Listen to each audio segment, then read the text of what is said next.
സംസ്ഥാനത്ത് വീണ്ടും ഒരു വായ്പാ തട്ടിപ്പ്. വരാപ്പുഴ സ്വദേശിയായ ബിൻസിയും കുടുംബവും ഇപ്പോൾ ജപ്തി ഭീഷണിയിലാണ് ഉള്ളത്. കേരള ബാങ്കിലെ വായ്പ തീർക്കാൻ സഹായിക്കാമെന്നുള്ള വ്യാജേന സംഘം ബിൻസിയെയും കുടുംബത്തെയും സമീപിച്ചു. ഇന്ത്യൻ ബാങ്കിൽ വായ്പ സംഘടിപ്പിച്ച് നൽകാമെന്ന പേരിൽ ഇവരുടെ വീടും സ്ഥലവും കൈക്കലാക്കിയെന്ന് പരാതിയുണ്ട്. പിന്നീട് ഈ രേഖ വെച്ച് 97 ലക്ഷം രൂപ വായ്പ എടുക്കുകയും ചെയ്തു. 25 ലക്ഷം രൂപ മാത്രമാണ് ബിൻസിക്ക് ലഭിച്ചത്. കഷ്ടപ്പെട്ട് പണിത കിടപ്പാടം നഷ്ടമാകുമെന്നുള്ള അവസ്ഥയിലാണ് ഇപ്പോൾ ഈ കുടുംബം. ഞങ്ങളുടെ ആധാരം ഡിസ്ട്രിക്ട് കോപ്പറേറ്റീവ് ബാങ്കിൽ ഇരിക്കുമായിരുന്നു. അപ്പോൾ ഞങ്ങൾ 10 ലക്ഷം രൂപയ്ക്ക് അപ്പോൾ ഞങ്ങൾ വീട് വിൽക്കാമെന്ന് വിചാരിച്ചിരിക്കുമായിരുന്നു. അപ്പോൾ ഞങ്ങൾ ഓൺലൈനായിട്ട് പരസ്യം ചെയ്തു. അപ്പം ഒത്തിരി ആൾക്കാരൊക്കെ വന്ന് നോക്കി. അപ്പം കുറച്ച് ആളുകൾ വീടെടുക്കാമെന്ന് പറഞ്ഞിട്ട് വന്നിട്ട് അവർ എന്തിനാണ് വീട് വിൽക്കുന്നത്, നല്ല പരിചയം ഭാവിച്ച് വീട് വിൽക്കുന്നത് എന്തിനാണ്, നിങ്ങൾക്ക് നല്ലൊരു ലോൺ റെഡിയാക്കി തരാം എന്ന് പറഞ്ഞു. അപ്പോൾ ഞങ്ങളത് സമ്മതിച്ചു.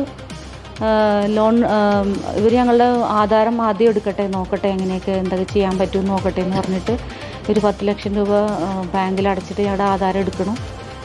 എന്നിട്ട് നേരെ അവർ കൊണ്ടുപോവുകയാണ് ചെയ്തത്. അപ്പോൾ ഞാൻ ചോദിച്ചു ഇത് കൊണ്ടുപോകാൻ എങ്ങനെയാണെന്ന് ചോദിച്ചപ്പോൾ ഇല്ല, നിങ്ങളുടെ ഒരു 3-4 ചെക്കും പിന്നെ ബ്ലാങ്ക് പേപ്പറിൽ ഒപ്പൊക്കെ വേണമെന്ന് പറഞ്ഞു. അപ്പോൾ ഞങ്ങളതൊക്കെ ചെയ്ത് കൊടുത്തു. എന്നിട്ട് ഒരു കുറച്ച് ദിവസം കഴിഞ്ഞ് വന്ന് പറയുകയാണ് നിങ്ങൾക്ക് സിബിലില്ല, ലോൺ കിട്ടത്തില്ല. അപ്പോൾ ഞങ്ങൾ ഭയപ്പെട്ടപ്പോൾ അവർ പറഞ്ഞു പേടിക്കണ്ട, ഞങ്ങളൊരു ലോൺ റെഡിയാക്കി തരാം, വേറൊരാളുടെ പേരിൽ ലോൺ വെച്ച് തരാം, നിങ്ങളുടെ ആധാരം സപ്പോർട്ടായിട്ട് കൊടുത്താൽ മതി പറഞ്ഞു. അപ്പോൾ ബാങ്ക് ഏതാണെന്ന് ചോദിച്ചപ്പോൾ അവർ ഇന്ത്യൻ ബാങ്ക് ആണെന്നാണ് പറഞ്ഞത്. ഞങ്ങൾക്ക് ഇന്ത്യൻ ബാങ്കിൽ ഞങ്ങൾക്ക് അക്കൗണ്ടൊന്നുമില്ല, പരിചയമില്ല. പക്ഷേ ഇവർക്ക് അവരെല്ലാവരും ശരിക്കും അറിയാം. ഇത് മാത്രമല്ല മിക്ക ബാങ്കുകളും ഞങ്ങൾക്കറിയാം എന്നാണ് അവർ പറഞ്ഞത്. ഞങ്ങൾ 10-22 വർഷമായി ഈ ജോലി ചെയ്യുന്ന ആൾക്കാരാണെന്നാണ് പറഞ്ഞത്. റാംഷാ CP ഉണ്ട് വിവരങ്ങൾ നൽകാൻ. റാംഷാ, അപ്പോൾ ഈ പാവങ്ങളുടെ നിസ്സഹായാവസ്ഥ മുതലെടുത്ത് അവരെ തട്ടിപ്പിൽപ്പെടുത്താൻ, അവരെ പറ്റിക്കാനും വഞ്ചിക്കാനും കാത്തു നിൽക്കുന്ന ഈ തട്ടിപ്പ് വീരന്മാർക്ക് ഒരു ഇരയെ കൂടി ലഭിച്ചിരിക്കുന്നു. പക്ഷെ ഒരു സംശയമുണ്ടല്ലോ റാംഷാ, ഈ ബാങ്ക് ഉദ്യോഗസ്ഥരുടെ അറിവോ സമ്മതമോ കൂടാതെ ഇത്തരത്തിൽ ഇങ്ങനെ വലിയ വ്യാപകമായ തട്ടിപ്പൊക്കെ നടത്താൻ സാധിക്കുമോ? വായ്പാ തട്ടിപ്പ് സംഘങ്ങൾ വീണ്ടും സംസ്ഥാനത്ത് പിടിമുറുക്കുന്നു എന്നതിന്റെ ഏറ്റവും ഒടുവിലത്തെ ഉദാഹരണമാണ് വരാപ്പുഴ സ്വദേശിയായ വിൻസിക്കുണ്ടായിരിക്കുന്ന ഈ ദുരനുഭവം. വിൻസിക്ക് കേരള ബാങ്കിൽ 10 ലക്ഷം രൂപയുടെ ഒരു വായ്പയുണ്ടായിരുന്നു.